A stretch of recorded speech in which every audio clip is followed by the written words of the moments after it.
ಎಲ್ಲರಿಗೂ ನಮಸ್ಕಾರ. ಭಾಷಾ ಮಂದಿರ ಯೂಟ್ಯೂಬ್ ಚಾನಲ್ಗೆ ಸ್ವಾಗತ.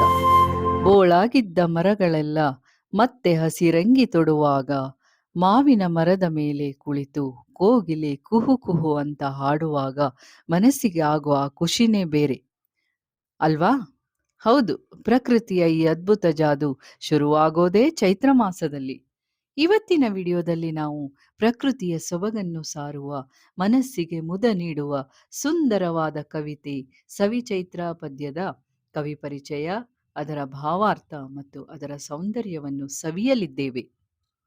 ಚಿಗುರಿತು ಮರಗಳು, ನಕ್ಕಿತು ಹೂಗಳು, ಹಾಡಿತು ಕೋಗಿಲೆ ತೋಟದಲ್ಲಿ, ಹೊಸ ವರುಷದ ಹೊಸ ಹರುಷವ ತರುತ್ತಾ, ಚೈತ್ರವು ಬಂದಿತು ಸಡಗರದಲ್ಲಿ. ಬೇವು ಬೆಲ್ಲದ ಸವಿಯನ್ನು ಉಣ್ಣುತ್ತಾ ಪ್ರಕೃತಿಯ ಸೊಬಗನ್ನು ಸವಿಯೋಣ. ಬನ್ನಿ ಸ್ನೇಹಿತರೆ, ಸವಿಚೈತ್ರದ ಕಾವ್ಯಲೋಕಕ್ಕೆ ಪಯಣಿಸೋಣ. ವಿದ್ಯಾರ್ಥಿಗಳೇ, ಚಳಿಗಾಲ ಮುಗಿದು ವಸಂತ ಋತು ಕಾಲಿಡುತ್ತಿದ್ದಂತೆ ಇಡೀ ಭೂಮಿಯೇ ಹೊಸ ಶೃಂಗಾರ ಮಾಡಿಕೊಂಡ ಹಾಗೆ ಕಾಣುತ್ತೆ.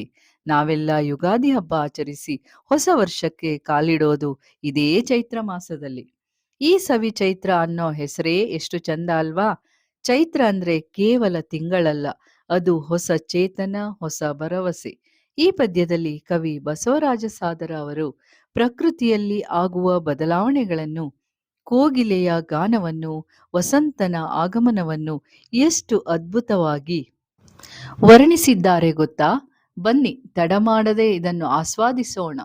ಅದಕ್ಕೂ ಮೊದಲು ಇಷ್ಟೊಂದು ಸುಂದರವಾದ ಸವಿಚೈತ್ರ ಅನ್ನುವಂಥ ಪದ್ಯವನ್ನ ನಮಗೆ ನೀಡಿದಂಥ ಬಸವರಾಜ ಸಾದರ ಅವರ ಬಗ್ಗೆ, ಅಂದ್ರೆ ಈ ಕವಿಯ ಬಗ್ಗೆ ತಿಳಿದುಕೊಳ್ಳಲೇಬೇಕಾದಂತಹ ಕೆಲವು ಪ್ರಮುಖ ವಿಷಯಗಳು.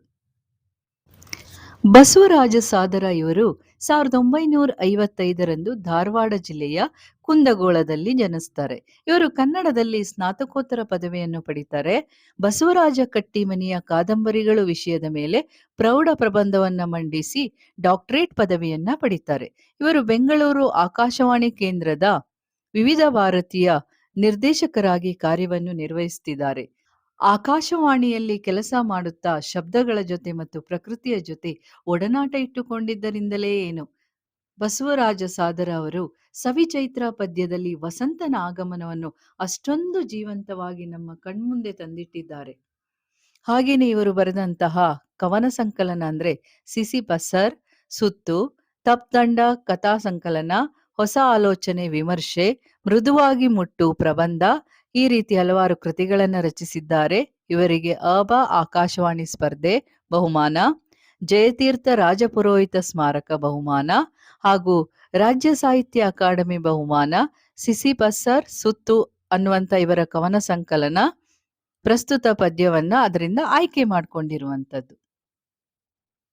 ಇದಿಷ್ಟು ಇವರ ಪರಿಚಯ ವಿದ್ಯಾರ್ಥಿಗಳೇ. ಈ ಪದ್ಯದ ಟಿಪ್ಪಣಿ ಭಾಗ ನೋಡ್ತಾ ಹೋಗೋದಾದ್ರೆ, ಬೆಲ್ಲ ಬೇವಿಗೆ ಸೇರಿ ಅಂತ ಹೇಳಿದ್ದಾರೆ. ಇಲ್ಲಿ ಸಂಕ್ರಾಂತಿಯ ಎಳ್ಳು ಬೆಲ್ಲ ಹೇಗೋ ಹಾಗೇನೆ ಯುಗಾದಿಯ ಬೇವು ಬೆಲ್ಲನು ಸಹ ಹಾಗೆ. ಅಂದ್ರೆ ಇಲ್ಲಿ ಸುಖ ದುಃಖಗಳನ್ನ ಸಮಾನಾಗಿ ಸ್ವೀಕರಿಸುವ ಸಂಕಲ್ಪ ಮಾಡುವ ಹಬ್ಬದ ಆಚರಣೆ ಅಂತೇಳಿ ಇಲ್ಲಿ ಹೇಳಿರುವಂಥದ್ದು. ಎರಡನೇ ಟಿಪ್ಪಣಿ ಸಿಸಿಫಸ್ ಅಂತ ಇದೆ ಇಲ್ಲಿ. ಇದು ಯಾವ ರೀತಿ ಇದೆ ಅಂತಂದ್ರೆ ಅತ್ಯಂತ ಆಸಕ್ತಿದಾಯಕವಾಗಿದೆ, ಇಂಟ್ರೆಸ್ಟಿಂಗ್ ಆಗಿರುವಂತಹದ್ದು. ಅಂದ್ರೆ ಈ ಭಾಗದಲ್ಲಿ ಬರುವಂತಹ ಒಂದು ಗ್ರೀಕ್ ಪುರಾಣದ ಗ್ರೀಕ್ ದೊರೆ ಅಂತೇಳಿ, ಪ್ರಾಣಾಪಾಯದಿಂದ 4 ಬಾರಿ ಪಾರಾಗಿರುವಂತವನು ಮೃತ್ಯುವನ್ನ ಗೆಲ್ಲಬೇಕು ಅಂತೇಳಿ ದೈವದ ಮೊರೆಯನ್ನು ಹೋಗ್ತಾನೆ. ಆಗ ದೈವ ಏನ್ ಮಾಡತ್ತೆ, ಚೂಪಾದಂತಹ ಬೆಟ್ಟದ ಮೇಲೆ ದೊಡ್ಡ ಬಂಡೆಯನ್ನು ನಿಲ್ಲಿಸಿ, ಅಲ್ಲಿ ನೋಡಿ ಚಿತ್ರದಲ್ಲಿ ಕಾಣಿಸ್ತಾ ಇದೆ ಅಲ್ವಾ, ಹಾಗೆ ನಿಲ್ಲಿಸಿ ಎಂದು ಹೇಳುತ್ತದೆ. ಆ ಪ್ರಯತ್ನದಲ್ಲಿ ರಾಜನು ಏನ್ ಮಾಡ್ತಾನೆ, ನಿರಂತರವಾಗಿ ಪ್ರಯತ್ನಿಸುತ್ತಲೇ ಇದ್ದಾನೆ. ಸೋತರೂ ಆ ಕಾರ್ಯದಲ್ಲಿ ಈಗಲೂ ತೊಡಗಿದ್ದಾನೆ ಎಂಬುದು ಗ್ರೀಕರ ಒಂದು ನಂಬಿಕೆ ಅಂತೇಳಿ ಇಲ್ಲಿ ಹೇಳ್ತಾ ಇರುವಂಥದ್ದು. ಅಂದ್ರೆ ಮರಳಿ ಯತ್ನವ ಮಾಡು ಅನ್ನುವಂತ ಒಂದು ಸಂದೇಶವನ್ನ ನಾವು ಈ ಟಿಪ್ಪಣಿಯಲ್ಲಿ ನೋಡ್ಬೋದು. ಹಾಗೆ ನೋಡಿ ಇಲ್ಲಿ ಪದಗಳ ಅರ್ಥ.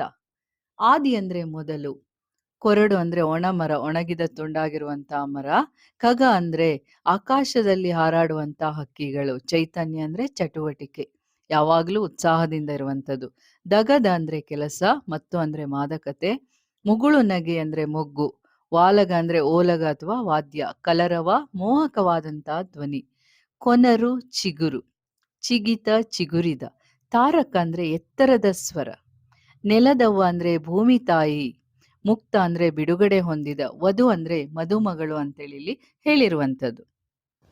ಈಗ ಪದ್ಯದ ಪ್ರವೇಶ ಭಾಗವನ್ನು ನೋಡೋಣ. ವರ್ಷದ ಆರಂಭಕ್ಕೆ ಎಲ್ಲ ದಿನಗಳು ಶ್ರೇಷ್ಠ ಅಂತೇಳಿ ಹೇಳ್ತಾರೆ.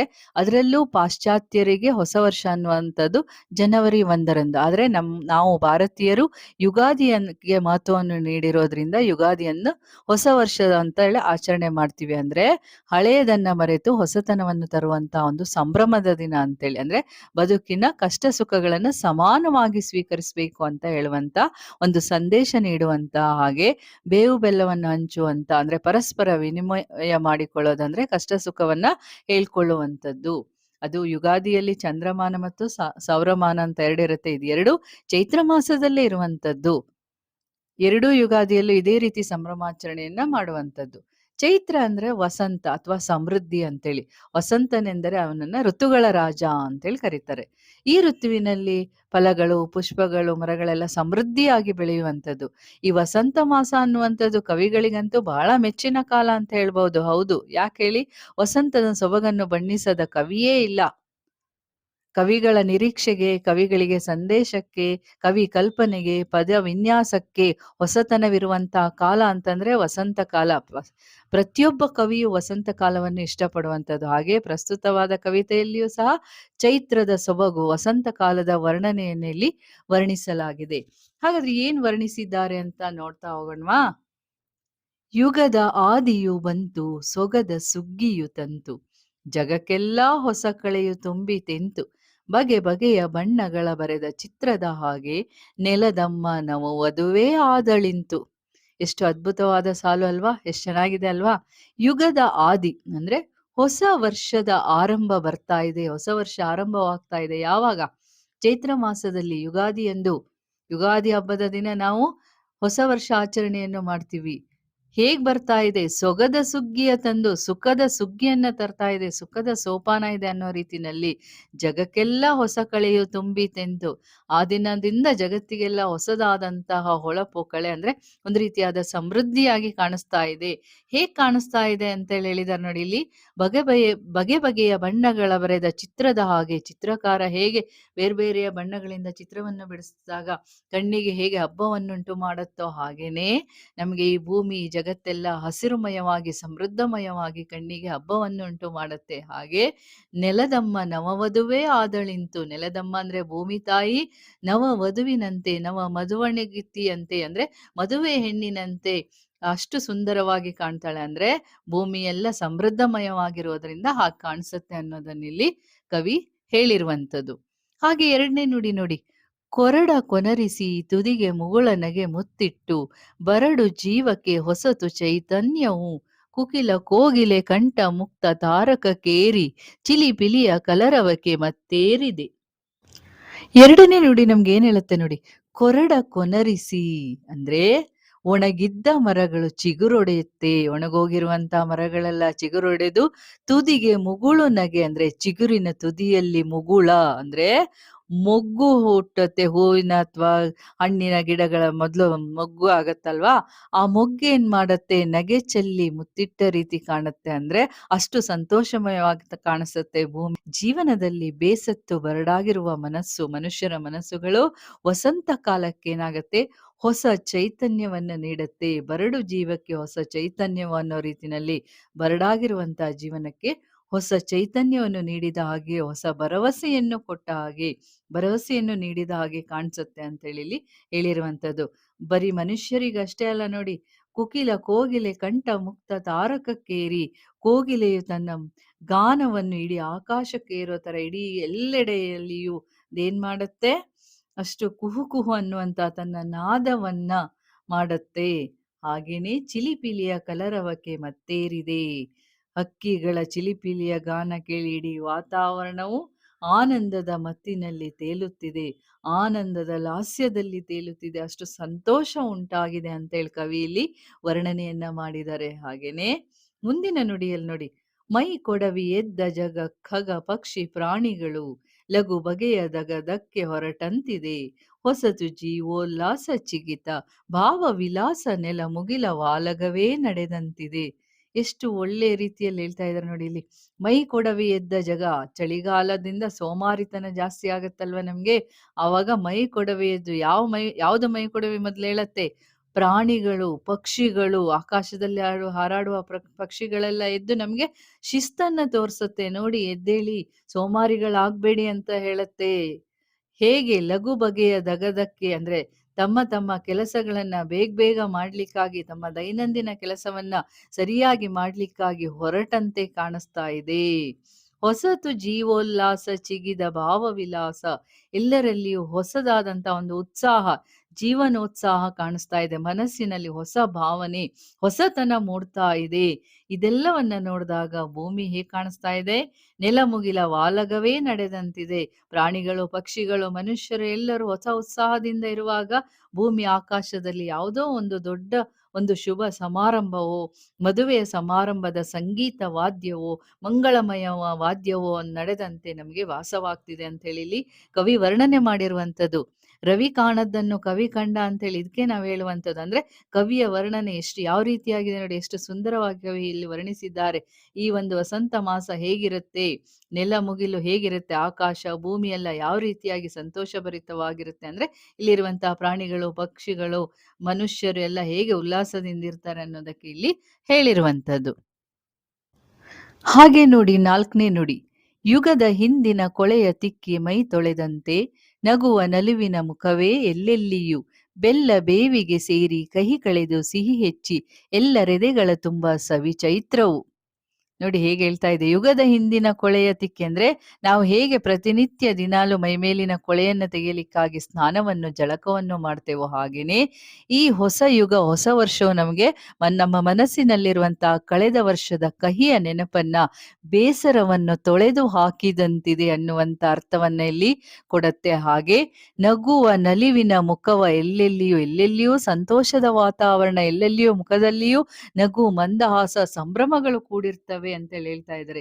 ಈ ಸಂಭ್ರಮದಲ್ಲಿ ಬೆಲ್ಲ ಬೇವಿಗೆ ಸೇರಿ ಕಹಿ ಕಳೆದು ಸಿಹಿ ಹಚ್ಚಿ, ಅಂದ್ರೆ ಸಿಹಿ ಹೆಚ್ಚಾಗತ್ತೆ. ಅಂದ್ರೆ ಬೇವು ಬೆಲ್ಲ ತಿನ್ನುವ ಸಂಪ್ರದಾಯ ಉಂಟಾದಾಗ ಇಲ್ಲಿ ಬೇವು ಬೆಲ್ಲದೊಡನೆ ತಿಂದು ಕಹಿ ಸಿಹಿಯ ಮಿಶ್ರಣವನ್ನು ಮಾಡಿ ಬದುಕಿನ ವಾಸ್ತವತೆಯನ್ನು ಸಾರುವಂತ ರೀತಿನಲ್ಲಿ, ಅಂದ್ರೆ ನಮ್ಮ ಬದುಕಿನಲ್ಲಿರುವ ಕಹಿ ನೆನಪನ್ನು ತೊಡೆದು ಹಾಕಿ ಸಿಹಿ ನೆನಪನ್ನ, ಅಂದ್ರೆ ಮುಂದೆ ಒಳ್ಳೆಯ ಶುಭ ಬರ್ಲಿ, ಒಳ್ಳೆಯ ಸಂಭ್ರಮ ಬರ್ಲಿ, ಒಳ್ಳೆಯ ಶುಭೋದಯ ಆಗ್ಲಿ, ಒಳ್ಳೆಯ ಸುದಿನ ಬರ್ಲಿ ಅನ್ನೋ ರೀತಿನಲ್ಲಿ ಅದು ಹೆಚ್ಚಲಿ, ಸಿಹಿ ಜೀವನ ಆಗ್ಲಿ, ಅಂದ್ರೆ ನಮ್ಮ ಜೀವನ ಸುಖಮಯವಾಗ್ಲಿ ಅನ್ನೋ ರೀತಿನಲ್ಲಿ ಇಲ್ಲಿ ಹೇಳಿರುವಂಥದ್ದು. ಬದುಕಿನ ಒಂದು ವಾಸ್ತವತೆಯನ್ನ ಸಾರುವಂಥದ್ದು. ಎಲ್ಲರೆದೆಗಳ ತುಂಬ ಸವಿ ಚೈತ್ರವು, ಅಂದ್ರೆ ಎಲ್ಲರ ಹೃದಯದಲ್ಲಿಯೂ ಸವಿ ವಸಂತವು, ಸಿಹಿಯಾದ ಚೈತನ್ಯವು ಬರಲಿ. ಪ್ರಕೃತಿಯಲ್ಲಿ ಅಷ್ಟೇ ಅಲ್ಲ, ಪ್ರತಿಯೊಬ್ಬರ ಹೃದಯದಲ್ಲಿಯೂ ಮನೆ ಮಾಡಲಿ ಉತ್ಸಾಹ, ಪ್ರೀತಿ ತುಂಬಲಿ ಅಂತೇಳಿ ಕವಿ ಇಲ್ಲಿ ಕೊನೆಯ ನುಡಿಯಲ್ಲಿ ಹೇಳಿರುವಂಥದ್ದು. ಒಟ್ಟಾರೆಯಾಗಿ ಕವಿ ಇಲ್ಲಿ ಏನು ಸಂದೇಶವನ್ನು ನಮಗೆ ನೀಡ್ತಾ ಇರೋದಂತಂದ್ರೆ,